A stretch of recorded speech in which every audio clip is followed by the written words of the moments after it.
ವಿಜಯನಗರ ಜಿಲ್ಲೆ ಒನಕೆ ಓಬವ್ವನ ತವರೂರಾದಂತಹ ಗುಡೇಕೋಟೆನಲ್ಲಿದ್ದೀವಿ. ಒಬ್ಬ ಮಹಿಳಾ ಸಾಧಕಿ ಇವತ್ತು ನಮ್ಮ ಜೊತೆಲಿದ್ದಾರೆ.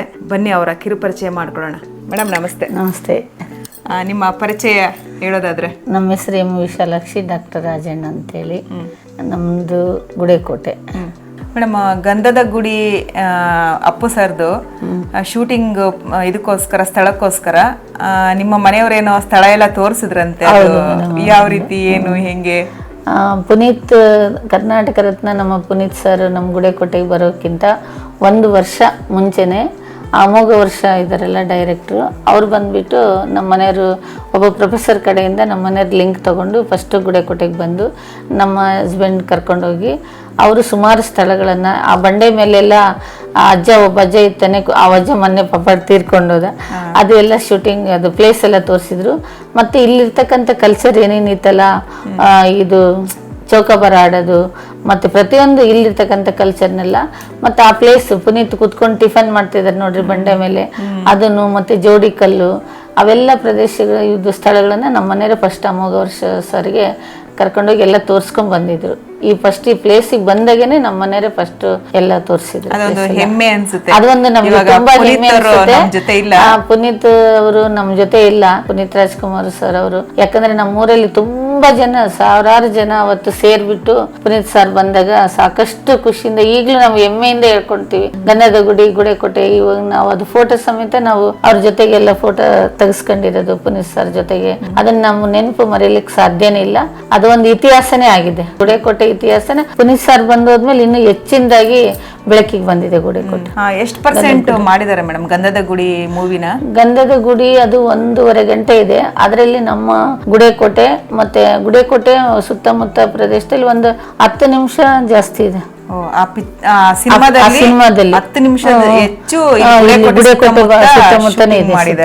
ಮತ್ತೆ ಕರಡಿನ ಅವರು ಡೈರೆಕ್ಟ್ ಆಗಿ ನೋಡಿದ್ದಾರೆ ಸರ್. ಅಲ್ಲಿ ಆ ಟೈಮ್ನಾಗ ಅಲ್ಲಿ ಹೋದಾಗ ಅದೇ ಟೈಮಲ್ಲಿ ಅಲ್ಲಿ ಕರಡಿ ಬರೋದ್ ನೋಡಿದಾರೆ. ಆದ್ರೆ ನೋಡಿದ್ರೆ ನಿಮ್ಗೆ ಗೊತ್ತಾಗುತ್ತೆ, ಅಲ್ಲಿ ಒಂದು ಬಂಡೆ, ಜೋಡಿ ಕಲ್ಲು, ಮತ್ತೆ ನಮ್ಮ ಅರಣ್ಯ ಅಧಿಕಾರಿಗಳು ಆವತ್ತಿನ ದಿನ ಪುನೀತ್ ಸರ್ಗೆ ತುಂಬಾ ಸಪೋರ್ಟ್ ಮಾಡಿದ್ದಾರೆ. ಸುಮಾರು ಒಂದು 10 ಕಿಲೋಮೀಟರ್ ಕಾಡಿನೊಳಗೆ ಪುನೀತ್ ಸರ್ ಹೋಗಿದ್ದಾರೆ. 10 ಕಿಲೋಮೀಟರ್ ಹೋಗಿದ್ದಾರೆ. ಮತ್ತೆ ನಡೆದಿರೋದು ಕೂಡ 4-5 ಕಿಲೋಮೀಟರ್ ನಡೆದಿದ್ದಾರೆ ಬೆಟ್ಟದಲ್ಲಿ. 4-5 ಕಿಲೋಮೀಟರ್ ನಡ್ಕೊಂಡು ಹೋಗಿದ್ದಾರೆ. ಅಲ್ಲಿ ವೆಹಿಕಲ್ ಎಲ್ಲ ಹೋಗಲ್ಲ, ಯಾವ ವಾಹನನೂ ಹೋಗಲ್ಲ. ಅಲ್ಲಿ ಬೈಕ್, 2 ವೀಲರ್ ಸಹ ಹೋಗಲ್ಲ. ಅದು ನ್ಯಾಚುರಲ್ ಆಗಿರ್ಬೇಕಂತ ಅರಣ್ಯ ಇಲಾಖೆಯವರು ಕೂಡ ಅಲ್ಲಿ ಯಾವುದೇ ರೀತಿಯಾಗಿ ದಾರಿ ಏನು ಮಾಡಕ್ಕೆ ಅವಕಾಶ ಕೊಟ್ಟಿಲ್ಲ. ಪ್ರಾಣಿಗಳು ಪಕ್ಷಿಗಳಿಗೆಲ್ಲ ತೊಂದರೆ ಆಗುತ್ತಂತ. ಅಂತ ಟೈಮಲ್ಲಿ ಪುನೀತ್ ಸರ್ ಒಂದು 3-4 ಕಿಲೋಮೀಟರ್ ನಡ್ಕೊಂಡು ಹೋಗಿ ಶೂಟಿಂಗ್ ಮಾಡ್ಕೊಂಡು, ಅಷ್ಟು ತುಂಬಾ ದೊಡ್ಡದಿದೆ ಮೇಡಮ್ ಇದು ಕರಡಿಧಾಮ. ನೋಡಿ, ಪುನೀತ್ ಸರ್ ಅಮ್ಮ ನೋಡಿದ್ದಾರೆ, ನಿಜಕ್ಕೂ ಒಂದು. ಮತ್ತೆ ನಮ್ಮ ರಿಷಬ್ ಶೆಟ್ಟಿ ಅವರು ರಾಯಭಾರಿಯಾಗಿ ಸುವರ್ಣ ಇದರಿಂದ ಗುಡೇಕೋಟೆಗೆ ಬಂದಿದ್ರು. ಆ ಟೈಮಲ್ಲಿ ಕೂಡ ರಿಷಬ್ ಶೆಟ್ಟಿ ಸಹ ಹೋಗಿ ನಮ್ಮ ಕಾಂತಾರ ಮೂವಿ ಹೀರೋ ಬಂದಾಗ ಎಲ್ಲ ನಾವು ಕೂಡ ಅವ್ರ ಜೊತೆಗೆಲ್ಲ ಸೇರ್ಬಿಟ್ಟು ಕರಡಿಧಾಮನೆಲ್ಲ ವೀಕ್ಷಣೆ ಮಾಡ್ಕೊಂಡು ಬಂದಿದ್ದೀವಿ. ಹೌದು, ಅದ್ಭುತವಾದ ಕ್ಷಣಗಳು. ಅಯ್ಯೋ, ಅದ್ಭುತವಾದ ಕ್ಷಣ. ಪುನೀತ್ ಸರ್ ಮತ್ತೆ ರಿಷಬ್ ಶೆಟ್ಟಿ ಇವರೆಲ್ಲ ನಮ್ಮ ಊರಿಗೆ ಗುಡೇಕೋಟೆಗೆ ಬಂದಿರೋದು. ಆ ರೀತಿಯಾಗಿ ಗುಡೇಕೋಟೆ ಇನ್ನೂ ಹೆಚ್ಚು ವಿಶೇಷಗಳು ಜಾಸ್ತಿ ಇದಾವೆ. ಇದನ್ನ ರಿಸರ್ಚ್ ಮಾಡಿ ಇನ್ನೂ ಬೆಳಕಿಗೆ ತರಬೇಕಾದ ಕೆಲಸಗಳು ಜಾಸ್ತಿ ಇದಾವೆ. ಅಂದ್ರೆ ಗುಡೇಕೋಟೆಯಲ್ಲಿರುವಂತಹ ಜನತೆಗೆ ಒಂದು ಹೆಮ್ಮೆಯ ವಿಚಾರ. ಹೌದೌದು, ಶೂಟ್ ಮಾಡಿದ್ದಾರೆ, ಊಟ ಮಾಡಿದ್ದಾರೆ. ಅದಾದ ನಂತರ ಒಂದ್ ಸ್ವಲ್ಪ ಆ ಕಡೆ ಹೋದ್ರೆ ಅಲ್ಲಿ ರೊಟ್ಟಿ ಎಲ್ಲ ಕುರಿಗಳು ಇವ್ರ ಹತ್ರ ಕುತ್ಕೊಂಡು ಅದು ಅಲ್ಲಿ ಊಟ ಮಾಡಿದ್ದಾರೆ. ಫಾರೆಸ್ಟ್ ಗೆಸ್ಟ್ ಹೌಸ್ ಅಲ್ಲಿ ಉಳ್ಕೊಂಡು ನೈಟೇ ಹೋದ್ರು. ಅದು ನಮ್ಮ ಗುಡೇಕೋಟೆಗೆ ಅವ್ರು ಬಂದು ಕಾಲಿಟ್ಟು ಅವ್ರು ಓಡಾಡಿರೋ ಹೆಜ್ಜೆಗಳು, ದಾರಿಗಳು, ಬೆಟ್ಟಗಳು ಎಲ್ಲರೂ ನೆನಪಿಸ್ಕೊಂತೀವಿ ಇವತ್ತಿಗೂ. ಅಲ್ಲಿ ಹೋದ್ರೆ ಎಲ್ಲರೂ ಹೋಗಿ, ಇವಾಗ ಪ್ರತಿದಿನ ಸ್ಯಾಟರ್ಡೆ ಸಂಡೇ ಬಂತಂದ್ರೆ ಎಜುಕೇಶನ್ ಡಿಪಾರ್ಟ್ಮೆಂಟ್ ಸ್ಕೂಲು ಮಕ್ಕಳೆಲ್ಲ ಹೋಗಿ ಪಿಕ್ನಿಕ್ ಮಾಡಿ ಹೋಗಿ ಅಲ್ಲೆಲ್ಲ ಕುತ್ಕೊಂಡು